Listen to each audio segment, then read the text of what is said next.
Good morning, dear student. Welcome to Sri Ram Mathematics classes.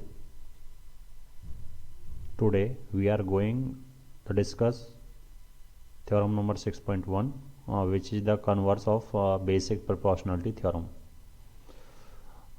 Statement of this theorem is: if a line divides any two side of a triangle in the same ratio, then the line is parallel to third side. It means कोई भी line किसी triangle की दो side को same ratio में divide कर रही है तो वो लाइन उस ट्राइंगल की थर्ड साइड के पैरेलल होती है। जैसे कि यहाँ आपको एक ट्राइंगल ABC दिखाई दे रहा है, क्लियर है? यहाँ ट्राइंगल आपको ABC दिखाई दे रहा है जिसमें लाइन DE है। ये DE लाइन है, ये वाली लाइन DE, वो इस ट्राइंगल की साइड, एक तो AB वाली साइड को और एक इस वाली साइड को, यदि ये लाइन इन दोनों साइडों को इक्वल रेशियो का मतलब AD अपॉन BD जो है वही रेशियो इधर होना चाहिए, AE अपॉन EC। यदि ये सेम रेशियो में डिवाइड कर रही है तो ये जो लाइन होगी DE होगी वो पैरेलल होनी चाहिए इस थर्ड साइड के, यानी कि BC के। हमें ये प्रूव करना है। तो चलते हैं बेटा। यहाँ क्या दे रखा है कि इन ट्राइंगल ABC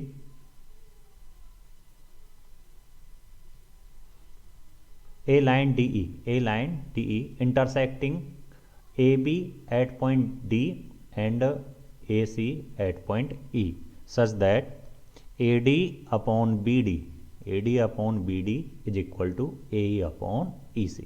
इसका मतलब DE है वो दो साइड AB और AC को समान रेशियो में डिवाइड कर रही है, ठीक है? इक्वल रेशियो में क्या कर रही है? डिवाइड कर रही है। प्रूव क्या करना है? DE is parallel to BC। इसका मतलब यहाँ ये नहीं दे रखा है कि DE पैरेलल है BC के, ये हमें प्रूव करना है। तो हम क्या करेंगे, एक लाइन ड्रॉ करेंगे जो पैरेलल होगी BC के। तो इसमें हमने कंस्ट्रक्शन किया बेटा। कंस्ट्रक्शन क्या है? हमने D से और एक लाइन कंस्ट्रक्ट कर दी DE डैश हमने कंस्ट्रक्ट कर दी और मान लिया कि ये जो DE डैश है वो पैरेलल है किसके?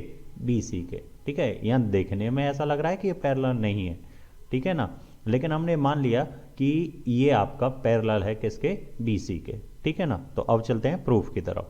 तो प्रूफ क्या है कि हमने DE डैश पैरेलल BC के खींच लिया। कहाँ से? बाई कंस्ट्रक्शन,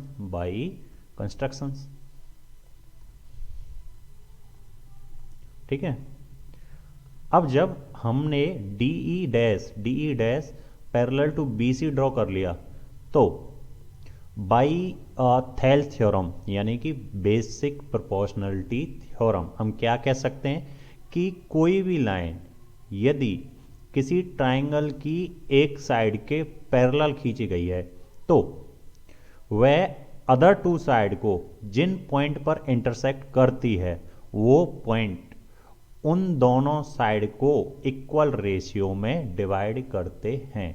तो इसका मतलब मैं क्या कह सकता हूं कि जो DE डैश पैरेलल खींची है, जो AB को और AC को D पॉइंट पर और E डैश पॉइंट पर इंटरसेक्ट कर रही है, ये रेशियो में AB और AC को समान रेशियो में डिवाइड करेगी। इसका मतलब क्या है? हम ये लिख सकते हैं कि AD अपॉन जो BD या DB होगा वो इज इक्वल टू होगा AE dash upon CE dash या E डैश C कह सकते हैं, क्लियर है?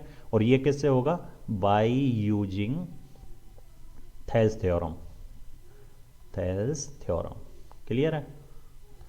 तो ये थेल्स थ्योरम के जरिए होगा, क्लियर है? तो ये स्टेटमेंट यहाँ नीचे लिखा हुआ है थेल्स थ्योरम का। तो इस थ्योरम के जरिए हम ये कह सकते हैं कि AD अपॉन BD होगा वो ए ई डैश अपॉन ई सी के ई डैश सी के इक्वल होगा। तो चलते हैं, नेक्स्ट हमें यही देखने को मिलेगा आगे। ठीक है, तो ये रहा आपकी स्क्रीन पर। तो बाई यूजिंग थेल्स थ्योरम हम क्या कह सकते हैं, ये वाला जो स्टेटमेंट आया है ये आया है by using Thales theorem. Thales theorem, या हम ये कह सकते हैं using in short BPT, basic proportionality theorem. Clear है, तो ये हम कह सकते हैं। अगेन हमें दे क्या रखा है कि AD अपॉन BD है वो इक्वल है AE अपॉन EC के, पहले ही हमें गिवन है, ये देखें आप, ये दे रखा है AD अपॉन BD जो है वो इक्वल है AE अपॉन EC के। क्लियर है, तो ये हमें यहाँ पहले ही गिवन है। तो हमने क्या किया, इस पहले वाले स्टेटमेंट जो थेल्स थ्योरम से आया उस पर इक्वेशन फर्स्ट डाल दिया, और जो हमें दे रखा था उस पर हमने सेकंड डाल दिया। अब क्या करेंगे, from first and second equation, ठीक है ना, यहाँ देखिए इसकी भी लेफ्ट हैंड साइड जो है AD अपॉन डी भी है, और इस दूसरे वाले इक्वेशन की लेफ्ट हैंड साइड भी क्या है, AD अपॉन डी भी है।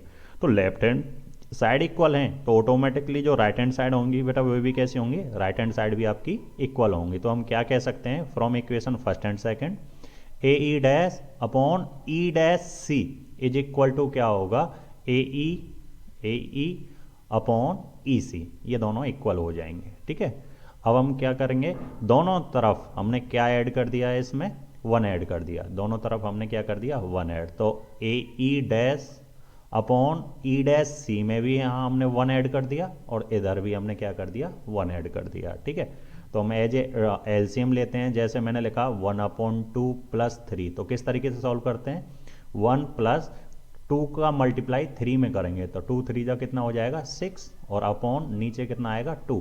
तो इस तरीके से सॉल्व करते हैं। तो यहाँ भी इसको इस तरीके से ही सॉल्व किया है कि AE डैश ही है, E डैश C 1 में मल्टीप्लाई करेगा तो E डैश C ही रहेगा, और अपॉन होल एज एलसीएम क्या आ जाएगा, E डैश C आ जाएगा। Similarly here AE plus EC multiply 1 we get EC divided by EC। Clear है, तो हम एलसीएम लेके इन दोनों को सिंप्लीफाई करते हैं। लेकिन यहाँ देखें कि AE dash plus E dash C को यदि हम ऐड करेंगे तो देखना ये तो है आपका AE डैश, और यहीं से ही आप E डैश C को ऐड करेंगे तो ये कंप्लीट क्या बन जाएगी बेटा, आपके लिए AC बन जाएगी। ये क्या बन जाएगी, AC।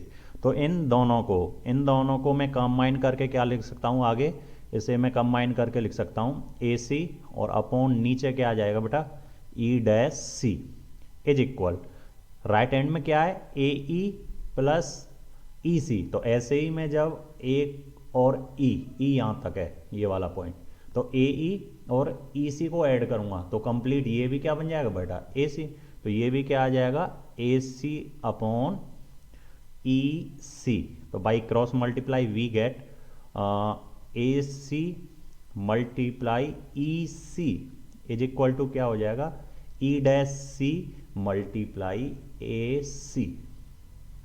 क्लियर है, और यहाँ ये AC मल्टीप्लाई कर रहा है तो उधर जाके डिवाइड करेगा तो क्या होगा बेटा, AC से AC कैंसिल हो जाएगा, तो हमें क्या मिलेगा, EC जो होगा वो इक्वल होगा E डैश C के। क्लियर है, तो इसे नेक्स्ट स्क्रीन पर देखते हैं। तो यहाँ हमने उनको ऐड किया है, और ऐड करने के बाद हमारे पास मिल गया AC upon E dash C is equal to AC upon EC। और जैसे पहले ही मैं बता चुका हूँ कि AC से क्या कैंसिल हो जाएगा, AC 1 टाइम, और क्रॉस मल्टीप्लाई करने पर मेरे को क्या मिल जाएगा, EC is equal to E dash C। अब जब EC जो है, EC ये वाला EC और E डैश C ये दोनों यदि ये इक्वल हैं तो इक्वल तभी हो सकते हैं जब ये दोनों पॉइंट क्या हों, कोइंसाइड। कोइंसाइड का मतलब क्या हो, ये दोनों पॉइंट एक ही होने चाहिए, या तो E डैश जो है वो E होना चाहिए, या जो E है वो E डैश पे होना चाहिए। ठीक है, तो इसका मतलब मैं क्या कह सकता हूँ कि ई और ई डैश दोनों के दोनों कैसे हैं, कौन साइड, यानी एक ही पॉइंट है। ई लिख लीजिए या ई डैश लिख लीजिए, दोनों का सेंस एक ही है, एक ही पॉइंट को रिप्रेजेंट कर रहे हैं। लेकिन हमें दे क्या रखा था, सॉरी कंस्ट्रक्शन क्या की थी हमने, D E is parallel to B C, ये हमने कंस्ट्रक्शन की थी, ठीक है।